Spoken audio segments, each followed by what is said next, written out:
ہم کیوں بات باتیں پریشان ہوتے ہیں؟ کیا کمی ہے ہماری زندگی میں؟ شاید توکل کی کمی ہے، قرآن پڑھنے کی کمی ہے، عبادات کی کمی ہے، حلال اور حرام کی پرواہ کرنے کی کمی ہے، نظروں کی حفاظت کرنے کی کمی ہے. ہماری زندگی میں کچھ کمی ہے جس کی وجہ سے ہم اللہ تعالیٰ کے اس اللہ تعالیٰ کے ناموں کی وجہ سے ہم we are not living to our fullest. Allah تعالیٰ کے نام جو مسلمان جانتا ہو کہ میرا رب میں یہ کوالٹیز ہیں، اور یہ تو صرف 3 ہیں اور ہزاروں ہیں اس کے علاوہ، وہ کیسے باتیں پریشان ہو سکتا ہے؟ وہ کیسے انزائٹیز اور پریشانی سے گزر سکتا ہے؟ اس کو پتہ ہے کہ میرا رب ہر چیز پر قادر ہے. قل هو القادر على ان يبعث عليكم عذابا من فوقكم، وہ قادر ہے کہ اس بات پہ کہ تم پہ عذاب لے آئے. ان المتقین فی جنات ونہر فی مقعد صدق عند ملیک مقتدر. عند ملیک مقتدر، وہ مقتدر بھی ہے، وہ ہر چیز پر قادر ہے. تبارک الذی بیدہ الملک وهو علی کل شیء قدیر. وهو علی کل شیء قدیر، وہ قادر بھی ہے، قدیر بھی ہے، مقتدر بھی ہے. تو پریشانی کس بات کی ہے؟ جب ہمارا رب ہے اور وہ ہر چیز کو کنٹرول کر سکتا ہے، اور ہم اگر اللہ والے بن جائیں تو پھر آپ یقین جانیں کوئی مسئلہ نہیں رہے گا. ہر پریشانی کو وہ آسانی میں ایسے بدل سکتا ہے. اس نے صرف کن کہنا وہ بدل جائے گا، صرف ہماری نیت صاف ہونی چاہیے. نمبر 1. اور number 2، second principle to live a wonderful life and to live a happy life is, جو بھی نیکی کریں اس کی اجر کی امید صرف اللہ سے رکھیں. پھر دیکھیں اللہ قدرت کے مناظر کیسے دکھاتا ہے آپ کو. پہلی پرنسپل کیا تھا؟ اپنی نیت کو ہمیشہ صاف رکھیں، اللہ تعالیٰ کے لیے کام کرنا، جھوٹ نہیں بولنا، دھوکہ نہیں دینا، فریب نہیں کرنا. ہم نے اللہ کے لیے اپنے ہر کام کو کرنا ہے، اللہ کی رضا کے لیے کرنا ہے. دوسری چیز، نیکی کے اجر کی امید صرف اللہ سے رکھنی ہے ہم نے. اور پھر دیکھیں اللہ تعالیٰ کیسے آپ کے دروازے کھول دیتا ہے. ایک میں آپ کو سچا واقعہ سناتا ہوں کہ اگر انسان اگر نیکی کرے نا کسی کے ساتھ، یا اللہ تعالیٰ کے سامنے نیکی کرے، تو لوگوں سے امیدیں رکھیں لوگ مجھے واہ واہ کریں، بڑا نیک انسان ہے، بڑا دین کام کر رہا ہے، بڑا عبادت گزار ہے، یا بڑا نہ صرف اللہ سے امید رکھیں.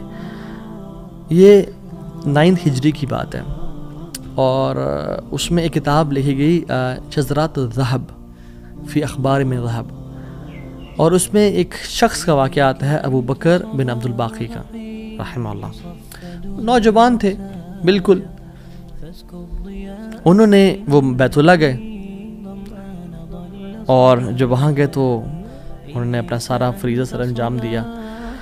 کچھ دن گزرے تو وہ ہی واز ناٹ ویری رچ. ان کا راشن جو تھا وہ ختم ہو گیا، اور جب راشن ختم ہوا تو بھوک اور پیاس کا عالم.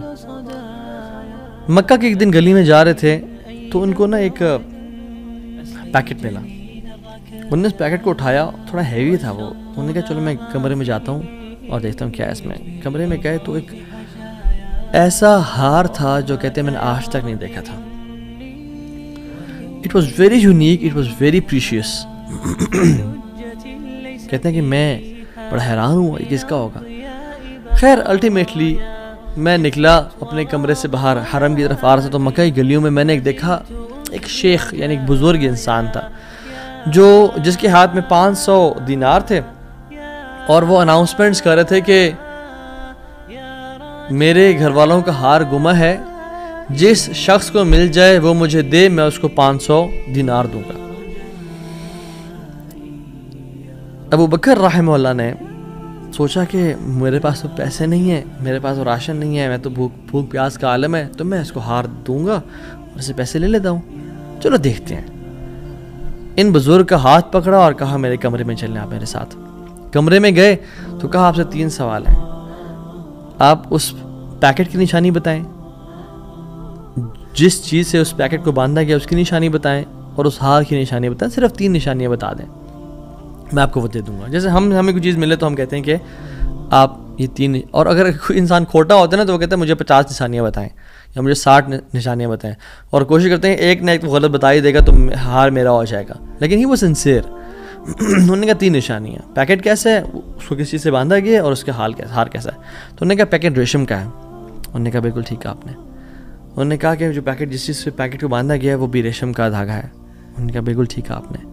اور تیسرا چیز کا انہوں نے کہا اس میں 30 نگ لگے ہوئے ہیں اس ہار میں. انہوں نے کھولا اس ہار کو, دیکھا 1 2 3 4 5 6 30 کمپلیٹ, یہ آپ کا ہار. تو انہوں نے کہا یہ 500 آپ کے دینار. کہتے ہیں نہیں مجھے نہیں چاہیے. کہتے ہیں کیوں بیٹا, میں نے تو وعدہ کیا تھا کہ میں شخص دوں گا. کہتے ہیں میں نے اللہ کے لیے کام کیا ہے, یہ مجھے چیز ملی تھی, میرا ایز اے مسلمان میرا حق تھا کہ میں امانت کو واپس ادا کروں, تو میں آپ سے اس کا اجر نہیں لوں گا. حالانکہ ان کو نیڈ تھی, لیکن کہا کہ نہیں میرا اجر اللہ تعالیٰ سے, واللہ لا اخذھا, کہ میں اللہ کی قسم اس کو نہیں لوں گا آپ سے. وہ بحث کرتے تھے کہ لو تم نے لینا ہے, وہ کہتے ہیں میں نہیں لینا آپ سے, آپ چلے جائیں, یہ میں نے اپنا امانت ادا کی ہے, میں نے کوئی احسان تو نہیں کیا آپ پہ.